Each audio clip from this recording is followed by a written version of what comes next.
Okey, baik. Okey, sebelum kita nak mula buat iklan di Facebook ni, yang pertama kita kena kena ambil tahu, kena belajar berkenaan dengan Facebook Ads Policy. Apa jenis-jenis periklanan yang dibenarkan dan apa jenis-jenis iklan yang melanggar polisi Facebook ni. Kesannya impact dia akan membuatkan iklan kita kena reject, dan seterusnya kalau iklan kita ni di reject berkali-kali, jadi dia boleh menyebabkan kita punya akaun Facebook Ads ni akan di flag, kena bar. Jadi kita dah tak dibenarkan untuk buat iklan di Facebook dan tanpa susah untuk kita menjalankan kerja-kerja periklanan. Okey, jadi tanpa buang masa, saya share sikit berkenaan dengan Facebook Ads Policy ni. Okey, kalau nak tahu dengan lebih detail berkenaan dengan Facebook Ads Policy ni, dia memang ada fungsi kan di Facebook. Jadi sekarang ni saya permudahkan untuk sahabat-sahabat semua, untuk tuan-tuan dan puan-puan, untuk ambil tahu dan mudah faham berkenaan dengan Facebook Ads Policy ni. Okey, jadi secara mudahnya kita bagikan dia kepada 3 subtopik untuk Facebook Ads Policy ni. Sebab kebanyakannya yang kita akan guna dari segi, biasa yang kita melanggar Ads Policy ni secara umumnya daripada gambar, daripada ayat-ayat copywriting dan kemudian daripada kehendak keperluan untuk kita melakukan Facebook Ads Policy. Okey, yang pertama dari segi gambar, bila kita ada banyak gambar, dekat gambar tu ada tulisan yang banyak. Sebagai contoh sekarang ni macam kita punya presentation ni, gambar ada tapi banyak sangat tulisan, mana melebihi 20% daripada gambar. Jadi dia ada dua impact. Yang pertama, kemungkinan iklan ni tak dibenarkan untuk dijalankan daripada Facebook, atau macam situasi sekarang ni kebanyakannya iklan ni boleh jalan, kita akan di-charge, cuma dia akan bergerak sangat-sangat slow. Maknanya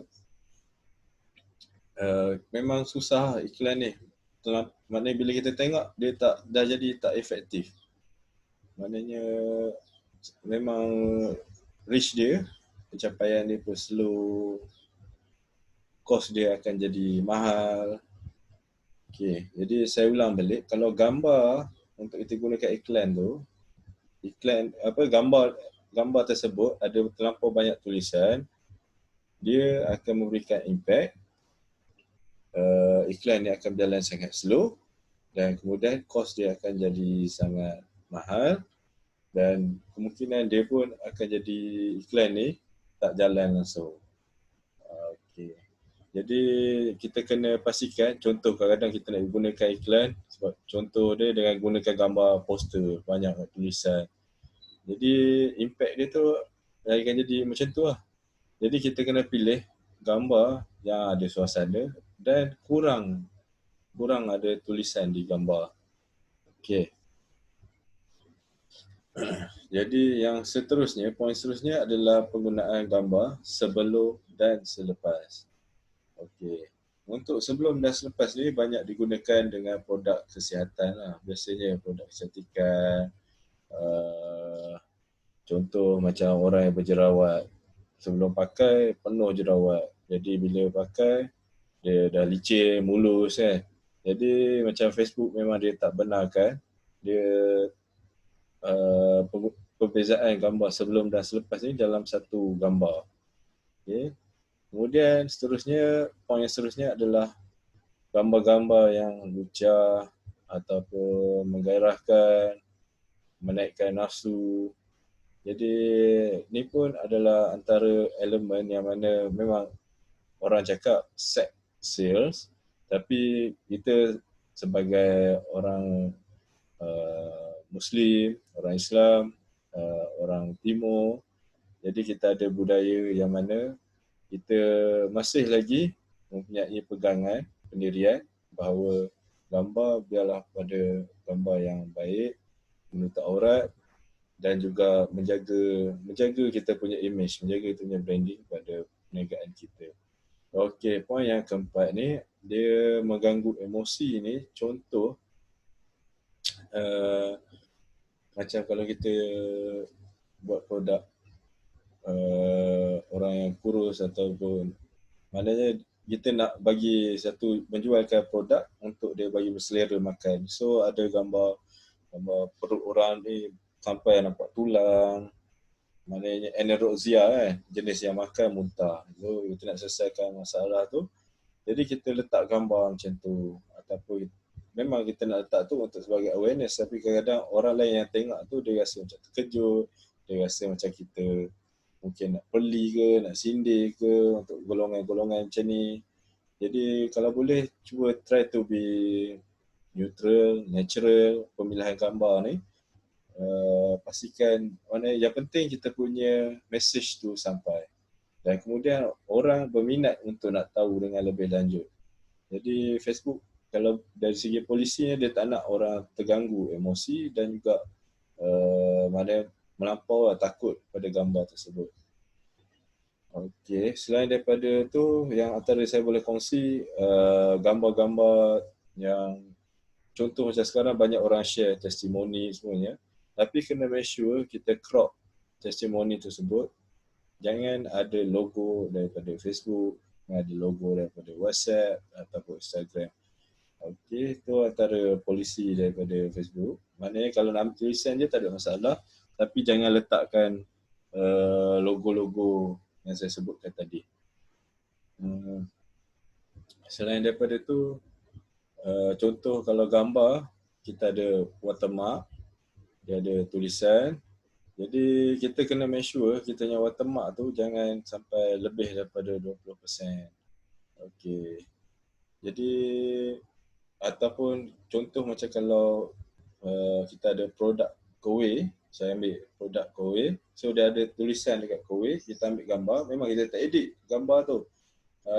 Memang kita edit untuk letakkan tulisan Kowe tu. Tapi kadang-kadang Facebook dia ambil kira gambar daripada label tu. Label pada produk tu, dia anggap tu sebagai teks. Jadi kita kena hati-hati, ada strategi macam mana untuk buat gambar tu. Okay? Sebab kita tak nak ada impact dari segi reach tu slow, kita tak nak ada daripada cost tu mahal. Okay, seterusnya dari segi ayat iklan, copywriting. Yang pertama, Facebook ni dia tak nak kita overclaim copywriting kita. Mana dalam copywriting ni kita janjikan anda boleh kurus dengan 2 hari. Mana turun 15 kilo dalam masa 3 hari. Anda boleh nampak cantik, kulit anda lebih mulus dalam masa bila anda consume produk ni, anda akan jadi cantik, mulus dalam masa 2 hari. So kita tak boleh letak overclaim macam tu. Bahagian untuk janjikan result tu, kita kena pastikan memang kita nak ada impact pada ayat tu, tapi kena pastikan itu bukanlah overclaim. Sebab setiap orang dia punya tolerance terhadap produk tu berbeza. Ada orang mungkin ambil 2 hari, ada orang mungkin ambil dalam seminggu. Okay. Kemudian dari bentuk fizikal ni, ayat-ayat yang biasa kena tegur ataupun kena flag, kena reject. Contoh macam ayat-ayat seperti anda gemuk, perlukan penyelesaian. Dia tak nak ada ayat yang berbentuk physical shaming. Jadi memang ada few words yang Facebook anggap benda tu sensitif.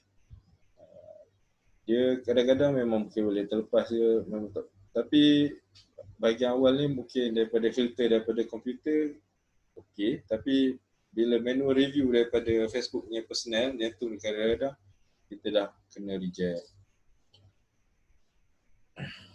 Okey, jadi bila dia reject juga, kita punya contoh iklan ni kena reject, kita ada notification daripada Facebook. Facebook akan beritahu kat mana kesalahan yang kita lakukan. Kalau dia letak dari segi language, maknanya kita dah tahu dari segi ayat iklan kita. Okey, seterusnya poin yang ketiga ni kita letakkan sebagai janji manis lah. Maknanya bila orang baca ayat iklan kita ni, dia dah maknanya macam pelik dia bunyi dia. Maknanya terlampau banyak janji manis, terbuktilah menggunakan produk ni 100% berkesan. Jadi ayat-ayat macam ni pun ada dalam radar untuk tidak boleh digunakan sebab dia dalam polisi Facebook. Kemudian kalau dari segi produk-produk yang kesihatan ni, basically macam produk-produk laki ni lah, produk ubat kuat dan sebagainya. Biasa kalau dulu dia orang gunakan try macam ejaan salah ni atau simbol. Teknik ni macam mana nak mengkaburkan pandangan Facebook lah. Kalau dulu memang boleh lepas, tapi bila dia dah start improvise dan improve dia punya sistem, so kita dah tak boleh pakai dah cara macam ni. Contoh macam ubat kuat dulu, suami tu jadi SU alias MI, suami. Ataupun nak ketat KE/TAT ketat kan. Maknanya dia memang nak try bypass the system, tapi bila sekarang ni memang no chance untuk ayat-ayat macam ni. Dulu memang banyak produk ubat kuat biasa menggunakan pakai ayat-ayat copywriting, ejaan salah ataupun letak simbol ni. Okay, so saya share sikit macam mana Facebook punya sistem berjalan. Dia macam ni. Facebook dia review iklan ni, dia ada beberapa stage. Yang pertama ni memang daripada komputer, daripada sistem, dia akan scan dulu daripada gambar, ayat. Let's say macam iklan tu dah approve dan berjalan. Tapi secara random, Facebook pun ada staff untuk review iklan-iklan ni secara random lah. Maknanya staff dia akan randomly check mana-mana iklan. Let's say kalau ada orang report pun, personal daripada Facebook ni, maknanya dia punya staff akan pergi lihat, tengok kenapa iklan ni ada orang komplain. Dan dia akan cari kesalahan kita daripada situ. Memang kadang rasa, iklan ni dah berjalan seminggu. Tapi kenapa bila dah jalan seminggu barulah kita kena reject. Itulah sebab dia. Okey, seterusnya saya letakkan mana iklan secara general ni, mana polisi secara general. Kalau alung-alung dah chatty ni tak dibenarkan lah untuk gunakan Facebook Ads. Melainkan mereka ni datang daripada bank. Jadi tak ada masalah lah untuk bank, institution, bank nak jalankan iklan tentang loan. Tapi kalau dari segi alung ke chatty ke memang tak dibenarkan. Yang kedua ni, bila page buat iklan, dia letak klik link. So bila kita klik link tu, dia pergi pula pada landing page yang lain ataupun website. Maknanya contoh kalau dekat website kita cerita tentang benda lain, tapi dekat Facebook kita cerita benda lain. Jadi maknanya contoh kita nak kita ni berniaga ubat tentang kesihatan lah, ubat kuat, kita post dekat kita punya Facebook fanpage ni berkenaan kesihatan dan sebagainya. Jadi bila orang klik link tu, rupanya kita pergi pada website ubat kuat tu. Jadi Facebook pun tak benarkan dia ada misleading page. Yang ni pun secara general dia memang tak boleh. Facebook memang tak benarkan kita menjual produk-produk 18SS, produk-produk lucah ni semua memang Facebook tak benarkan. Okay, jadi ini adalah 3 subtopik yang saya share berkenaan dengan Facebook Ad Policy. Jadi saya harap sahabat-sahabat sekalian, tuan-tuan dan puan, boleh ambil maklum, faham sedikit berkenaan dengan Facebook Ads Policy ni. Jadi kita kena faham, kalau kita pernah sekali kena reject iklan ni, bila kali kedua kena reject, kali ketiga kena reject, kita dah start masuk dalam pemantauan daripada Facebook. Jadi sekali dah kena reject, kita dah masuk dalam satu sistem macam blacklist lah. Maknanya Facebook dah mula tengok kita dalam radar bagaimana kita buat iklan. Okay. Jadi antara Antara pengalaman yang saya boleh share tadi berkenaan dengan ejen kesihatan. Bila kita ada ejen, kita ada downline, jadi kita bekalkan konten pemasaran ni, satu ayat copywriting ni, iklan ni kepada semua ejen kita. Jadi bila salah satu iklan ni daripada ejen-ejen ni tersebut di reject, jadi kita banyak semua iklan-iklan yang kita dah share pada ejen-ejen lain ni automatik kena reject secara berjemaah. Dan benda ni boleh mendatangkan kepada compilation of flag lah. Maknanya ramai orang, banyak akaun yang akan kena flag. Okay, so ni antara benda yang kita kena ambil maklum. Yeah. Okay, seterusnya saya nak share berkenaan dengan bagaimana kita nak buat iklan. Okay, so kita dah masuk bagaimana cara kita nak buat Facebook advertising ni. Okay, yang pertama kita boleh pergi kepada kita punya ads manager kita.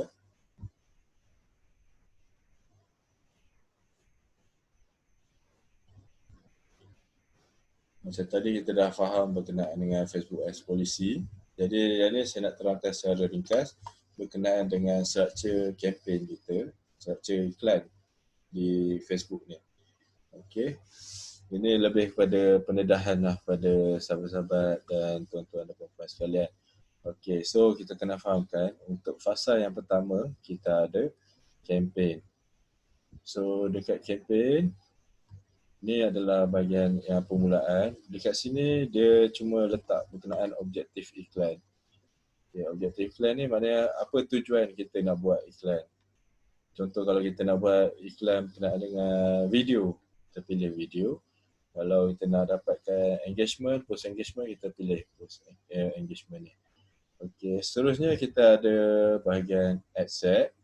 So dekat sini ada sedikit bahagian yang kritikal. Dekat mana kat ad set ni kita ada audience, kita ada placement, kita ada budget, kita ada schedule. So kat sini kita nak faham lah kat mana kita nak iklan kita ni berfungsi. Okay. Seterusnya pada peringkat yang terakhir, bahagian bawah sekali ni adalah bahagian ad. So dekat sini kita letak bahagian posting lah. Ni lah konten kita ataupun kita sebut creative part. Dekat sini kita ada ayat iklan, kita ada gambar, kita ada video ataupun link ke website. Okay. So ni tiga ni adalah structure dia. Okay. So untuk yang baru, untuk orang yang baru kita boleh anggap ni sebagai pendedahan.